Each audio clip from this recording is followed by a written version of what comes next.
Pakistan cricket team په دریم टी20 میچ کې نیوزیلند ته ډېر زیات په عجیبه طریقې سره شکست ورکو. انبیلیویبل، یقین وکړه چې انبیلیویبل، ځکه چې پاکستان الریډي دوه میچونه داسې طریقې سره بیلیو چې یقین د چا نه راتو، زما په خپله نه راتو چې پاکستان کرکټ ټیم به په داسې طریقې سره نیوزیلند ته په دریم टी20 میچ کې شکست ورکړي. خو دا خبره واقعا حقیقت دی چې پاکستان کرکټ ټیم یا ځان د خندا کوي یا بل د خندا کوي، او نن یې هغه شان چل وکړو. یعنې په دوو میچونو کې پاکستان کرکټ ټیم نور خلک په ځان پسې وخندول او دا ځل یې په نیوزیلند پسې خلک وخندول. عجیبه کرکټ ټیم دی د پاکستان کرکټ ټیم چې داسې کار به وکړي چې ان یقینیبل وي، انبیلیویبل وي، ځکه چې دوه میچونه پاکستان کرکټ ټیم ډېر زیات ناشنا طریقې سره بیل دي او د چا یقین هم نه راته چې دا میچ به چېرته وګټي، ځکه چې 215 رنز ټارګټ غالبا پاکستان ته میلاو شوی او دغه ورله پاکستان کرکټ ټیم په 14 ورونو کې راواړو او هغه هم په 9 وکټو سره. مطلب دا چې د پاکستان دپاره دا ډېره زیاته غټه بریا ده او ډېره زیاته زبردسته بریا ده. ګوره د صفت کار وکړئ چې صفت هم ورکړی شي.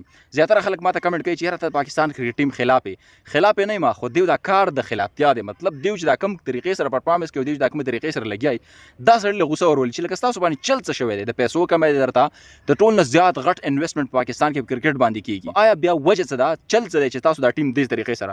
خیر پاکستان کرکټ ټیم نن د تعریف ورلد دی او د تعریف کار یې کړی دی. پاکستان ته 215 رنز ټارګټ میلاو شوی او پاکستان کرکټ ټیم په 14 ورونو کې دغه میچ راوړو. حسن نواز د کمال بیټینګ کړی او په پیله سنچري د टी20 میچ کې چې هغه د نیوزیلند خلاف د ووالو ډېر زیات په کمو بالونو باندې په 45 بالونو باندې دې لک چې په کم زبردست طریقې سره بیټینګ تر سره کړی دی کنه، هغه د کمال دی. بهترین طریقې سره چې په کم طرف بال میلاو شوی، ها یو چانس ورته هم میلاو شوی، خو د هغه چانس نه فایده واغسته او په टी20 کې خپل اولنۍ سنچري په انټرنیشنل لوبو کې ووهله. د دې سره چې کوم دی په سٹارټ کې ورسره محمد حارث هم رالی. محمد حارث ډېر زیات اټیکینګ بیټینګ وکړو، ډېر بهترین بیټینګ یې وکړو. د څه د وایي چې پاکستان کرکټ ټیم بیټینګ لاین ډېر زیات زړور شو، ډېر زیات سټرانګ شو. دغه هغه اټیکینګ بیټینګ برکت و چې پاکستان کرکټ ټیم په 9 وکټو سره دغه میچ په خپل نوم باندې کو. ګوره دا د هغه برکت دی د اوپننګ چې په اوپن باندې دی ورال کله کنه نو ډېر زیات زړورتیا سره بیټینګ وکړو. دغه زړورتیا نتیجه راوته چې حسن نواز هم پکې سنچري وواله، ورسره چې کوم دی سلمان علي اغا هم پکې 50 وکړله او دې سره چې کوم دی محمد حارث هم ښه اټیکینګ زبردست بیټینګ وکړو، په 20 بالونو باندې یو څلوېښت رنزونه یې وکړه. د پاکستان بالینګ چې کوم دی هغه شانته کې سکور ته بیا تللی دی او حارث خو خیر 3 وکټ ترلاسه کړي، د ښه بالینګ کړی، نن به موږ داسې وایو. عباس افریدي هم ښه بالینګ کړی دی، شاهنشاه افریدي ده هم ښه بالینګ کړی، خو د نورو چې کوم دا ایکسټرا بالران دي د دې نه دا سکور تللی دی او د 200 رنز پورې تللی. خیر بهرحال دا وه چې وکټ د بیټینګ وه او هغه شانته کې پاکستان کرکټ ټیم ثابته کړله. نو ګوره د صفت کار کوئ، د تعریف کار کوئ، تعریف به هم کیږي.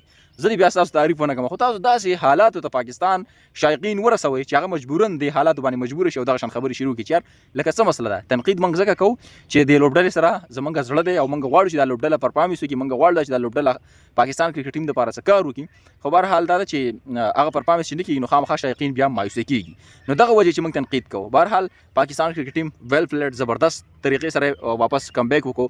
2 میچونه نور ګټل دي نو سیریز به په خپل نوم باندې خپل رای را سره کمنټ شامل کړئ. انشاءالله ملاویږو نو ویډیو کې. تر هغه وخته پورې ما مې تر ښه تر کېږه الله پامان.